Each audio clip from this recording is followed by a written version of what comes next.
Hi guys, welcome back to the channel. So Outkick were able to corner Brittney Griner and ask her about comments that she allegedly made, where she's believed to refer to either Caitlin Clark or a white female referee as trash effing white girl or effing white girls. And this was a long time coming because Outkick had intended to ask her about this directly for a while now, ever since that investigation by the WNBA where they were looking into racism. In the midst of that, this happened. And the great question that was asked was, why are they investigating so-called racism by Caitlin Clark fans, but yet not investigating racism by their own players? Nothing came of their investigation. They released a statement saying that they found no evidence of racism from Caitlin Clark fans. So I hope that can be put to rest. So there's been talk of jealousy, there's been talk of her being targeted simply because the number one star player upon which the league depends didn't come in the package that people wanted. Outkick even said that they were banned from covering Brittney Griner games in case they cornered her and asked her about the situation, about the incident. They said while all the other publications and outlets were allowed to cover these games, for some reason they were banned. Just last week, they said the WNBA continues to deny Outkick a credential to cover Atlanta Dream games.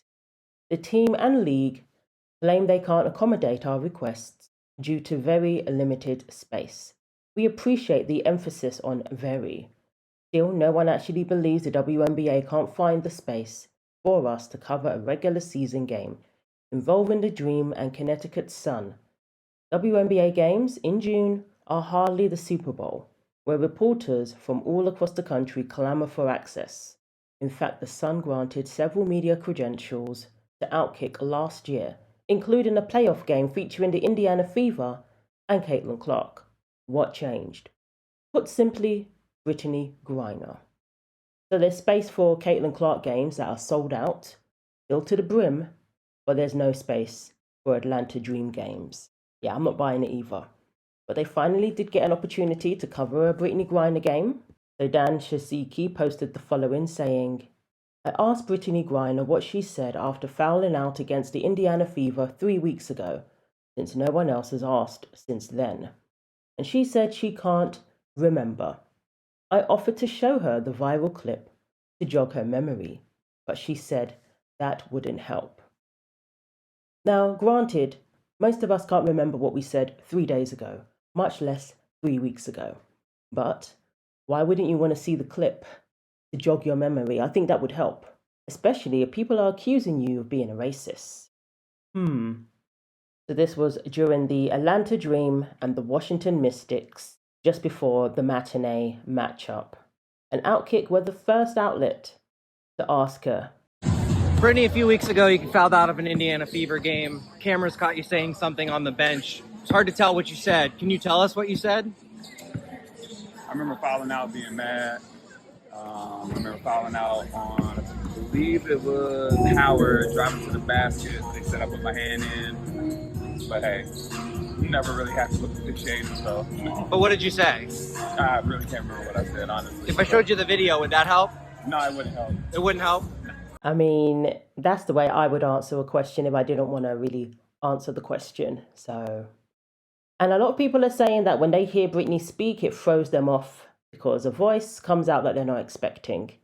Now, it's very early here today. I have a deep voice in the morning. You get the voice, and then you get her saying, after welcoming a new baby, saying that I want the baby to call me Pups. I think there's probably one other job that you're about to get into that is really hard and really scary. You're about to be a mom. How is that feeling? Pops. Oh, let me get it together. About to be a pops. And then you have somebody who walks around shirtless, like a man, because no matter how flat-chested a woman is, she doesn't walk around with no top on, with no bikini top. Doesn't feel comfortable walking around like that, like a man would. I'm not talking about women who go topless on the beach or whatever. That's different. But when you go swimming, when you're hanging out with your friends, most women I know, in fact, I've never met a woman who just walks around shirtless, no matter how flat-chested she is. And then Brittney also spoke about being bullied as a kid. Always bigger, deeper voice, flat chest, big feet. Now, when I heard that interview and when I heard Brittney say that, it did make me think of people with conditions such as Iman Khalif. That's what immediately sprang to mind. Women can have deep voices, absolutely. But there's a woman with a deep voice and there's simply a man. Now, we don't know, but as I always say, I think all of these sporting bodies need to introduce gender testing because the women's category has been infiltrated by male athletes before, competing as women, competing as females, not even as transgender athletes. That has happened before. It is happening right now. We're seeing that in softball. We saw that in swimming, where a man won a national championship in 2 events in the Masters swimming. A man that wasn't even considered transgender, but was accepted as a woman, as a female athlete for the longest time. So it does happen. It is happening. And all of these sporting bodies need to introduce gender testing. So Brittney says, I don't remember, or it wasn't me, or whatever. Now, to be fair, all we have to go on is lip reading, because none of us heard what came out of her mouth. Now, I am terrible at lip reading, but when I saw the footage, I came to the same conclusion that most people came to about what she said. So Dan manages to speak to Brittney again after the game. He said, after the game, I asked Brittney Griner if it was possible that she said, effing white girl, after fouling out against the Indiana Fever, even though she couldn't remember what she said. I know it wasn't that, because I wouldn't use that type of language, she said. You said you didn't remember what you said during that viral moment after you fouled out against the Indiana Fever. A lot of people believe what you said was effing white girl or effing white girls. Is it possible that's what you said? No, would never say that. Like, there's no place for that in our league. Wouldn't say that. So even though you can't remember, you know that that was not what you I know said. it wasn't that because I wouldn't use that type of language. Okay. Thank you very much. Thank you. So there you have it. We've heard now from Brittney directly. Brittney is denying saying effing white girl or effing white girls, and claims to, be somebody who would never say such a thing. Now, we did have some players like Angel Reese liking a post where somebody referred to Caitlin Clark as a white girl in a unflattering way, talking about how she didn't want the smoke or something like that. And the WNBA couldn't care less about that. They didn't investigate that. Now, perhaps if it was Caitlin Clark liking something like that, or a white WNBA player, it may have been a different story. And this is the moment I will leave you to decide what you think she said. Now, there are a lot of people also saying that she said trash, effing, whack, cool. For the ticky-tack fouls that we were talking about earlier today. For the ticky-tack fouls that we were talking about earlier today. For the ticky-tack fouls that we were talking about earlier today. Whack, cool, or white girl?